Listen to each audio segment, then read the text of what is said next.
যেমন একটা সিম্পল ঘটনা বলি, মার্চ ফর ডেমোক্রেসি ঘোষণা দিয়েছেন বেগম খালেদা জিয়া, তার মনে থাকবার কথা।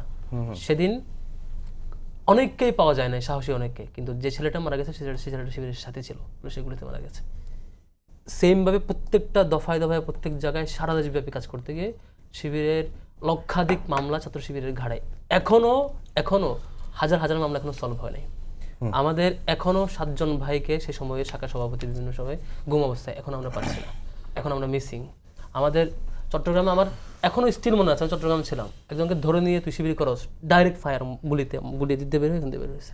আরেকজনকেও চট্টগ্রামে বহদ্দারহাটে মেরে তারপর চোখ উপড়ায় ফেলছে দিন দুপুরে, তারপরে হচ্ছে মাথা থেতে দিয়ে ড্রেনে ফেলে দিয়েছে। এই নানান চড়াই উতরাইয়ের মধ্য দিয়ে ছাত্র শিবির পার করবার পর আসবার পর যখন পোস্ট 5 অগস্ট আসছে, ছাত্র শিবির তার জায়গা থেকে যথেষ্ট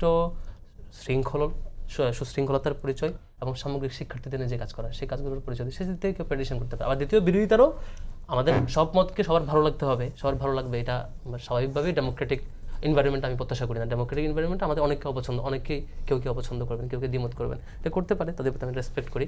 তবে কেউ যদি আমাদেরকে অন্যভাবে ফ্রেমিং করতে চায়, অন্যভাবে করতে চায়, সেক্ষেত্রে তিনি করলে সেটা আমাদের ফিডব্যাক থাকবে, অডিয়েন্স জাজ করবে। আর ভোটের ক্ষেত্রে আমি শিক্ষার্থীদের প্রতি, যারা ভোট দিবেন ভোটারদের প্রতি আমি যেটা মনে করি, অমুক শিবিরের তাই ভোট দিব, তমুক ছাত্র দলের তাই ভোট দেবো, তমুক বাচ্চাসের তাই ভোট দেবো, আমার মনে হয় অন্তত ঢাকা বিশ্ববিদ্যালয়ের শিক্ষার্থীদের এই মার্কা মেরে ভোট দেওয়া, সিল দেখে ভোট দেওয়া, এই ফ্রেম থেকে সরে এসে বরং প্রত্যেকটা পোস্টে যারা প্রার্থী হয়েছেন তাদের ইভ্যালুয়েশন করা দরকার তাদেরকে, যে আমি চাই আমার প্রার্থী যিনি আসবেন তিনি সততার সাথে, ক্যাপাসিটির সাথে, দক্ষতার সাথে সবাইকে সাথে নিয়ে কাজ করবেন, যাকে তিনি ক্যাপেবল মনে করবেন তাকে ভোট দেবেন। যদি আমার পোস্টে আমাকে মনে হয় যে আমি ক্যাপেবল না, আমার চেয়ে ক্যাপেবল কেউ আছে তাকে ভোট দেবেন। আমি এই জায়গায় আসলে সততার পরিচয় দিতে চাই। এবং শিক্ষার্থীদেরকে আমরা ছাত্র শিবিরের আমরা যখন ঐক্যবদ্ধ শিক্ষার্থী জোট গঠন করছি তখন আমরা এটা চেষ্টা করেছি যে আমার সংগঠনের কে এটা প্রায়োরিটি না দিয়ে বরং আমি চিন্তা করেছি যে আমার এই ক্যাপাসিটি, ইন্টিগ্রিটি এবং হচ্ছে অনেস্টি, এই বিষয়গুলো মাথায় রেখে যদি কোনো শিক্ষার্থী অপছন্দ হয় তিনি ভোট দেবেন না, নিশ্চয়ই তিনি ভোট দিতে বাধ্য নন। তবে ভোটারদেরকে যেটা বলবো সেটা হচ্ছে কম্প্যারিজন করবে। জি, আপনার প্রশ্ন।